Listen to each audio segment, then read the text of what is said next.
السلام علیکم ورحمۃ اللہ وبرکاتہ۔ میرے پیارے بچوں، کیسے ہیں؟ مجھے امید ہے کہ آپ بالکل ٹھیک ٹھاک ہوں گے۔ چلیے اب اپنا سبق شروع کرتے ہیں۔ پہلے دعا مانگتے ہیں۔ نحمدہ ونصلی علی رسولہ الکریم، اما بعد فاعوذ باللہ من الشیطان الرجیم، بسم اللہ الرحمن الرحیم۔ رب اشرح لی صدری ویسر لی امری واحلل عقدۃ من لسانی یفقہوا قولی، ربنا زدنا علما، اللہم وفقنا لما تحب و ترضی، آمین۔ پچھلی دفعہ ہم نے پڑھا تھا کہ ہلاکت ہے ان لوگوں کے لیے جو لوگوں کی عیب تلاش کرتے ہیں اور ان کے ذریعے سے ان کی بے عزتی کرتے ہیں، اور یا پھر غیبت کرتے ہیں اور لوگوں کی نظروں میں ان کی عزت کو گھٹانے کی کوشش کرتے ہیں۔ آج پیارے بچوں ہم یہ جانیں گے کہ لوگ اتنے سخت دل کیسے ہو جاتے ہیں کہ وہ دوسروں کا بالکل خیال نہیں کرتے، اور کس طرح اتنے کرخت اور متکبر ہو جاتے ہیں۔ چلیں اپنی آیات کا پہلے لفظی ترجمہ دیکھتے ہیں اور پھر اس کا رواں ترجمہ دیکھیں گے۔ اعوذ باللہ من الشیطان الرجیم، بسم اللہ الرحمن الرحیم۔ الذی، جس نے،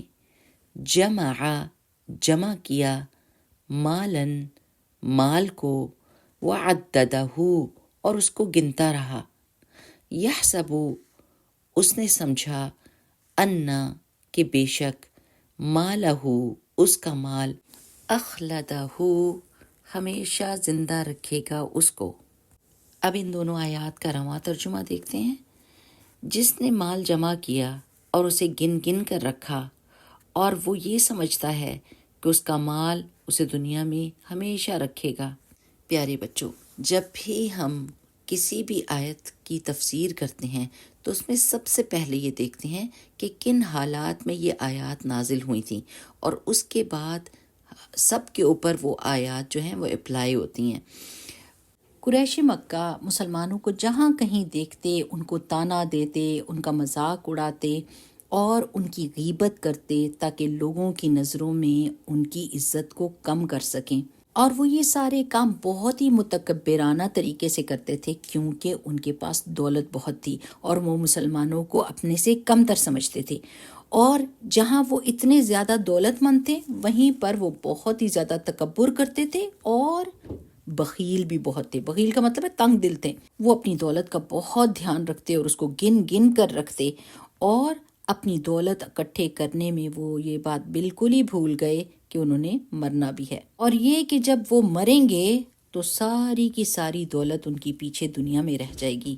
اور پیارے بچوں، یہ ہم نے دیکھا ہے نا کہ رسول اللہ صلی اللہ علیہ وسلم کے سارے دشمن جو بہت زیادہ امیر تھے وہ بہت ہی بری موت مرے، اور ان کی دولت ان کو موت سے نہیں بچا سکی۔ ابو لہب کو دیکھیے، آپ کو یاد ہے نا جب رسول اللہ صلی اللہ علیہ وسلم، اچھا جب میں رسول اللہ صلی اللہ علیہ وسلم کا نام لوں یا محمد صلی اللہ علیہ وسلم کہوں تو آپ سب نے صلی اللہ علیہ وسلم ضرور کہنا، یہ نہیں بھولنا، آپ کو بہت زیادہ ثواب ملے گا، ٹھیک ہے؟ تو جب رسول اللہ صلی اللہ علیہ وسلم نے صفا کی پہاڑی کے اوپر سب سے پہلے کھلے عام اسلام کا پیغام دیا تو آپ کو یاد ہے ابو لہب نے کیا کہا تھا؟ اے محمد صلی اللہ علیہ وسلم، آپ کے دونوں ہاتھ ٹوٹیں، نعوذ باللہ۔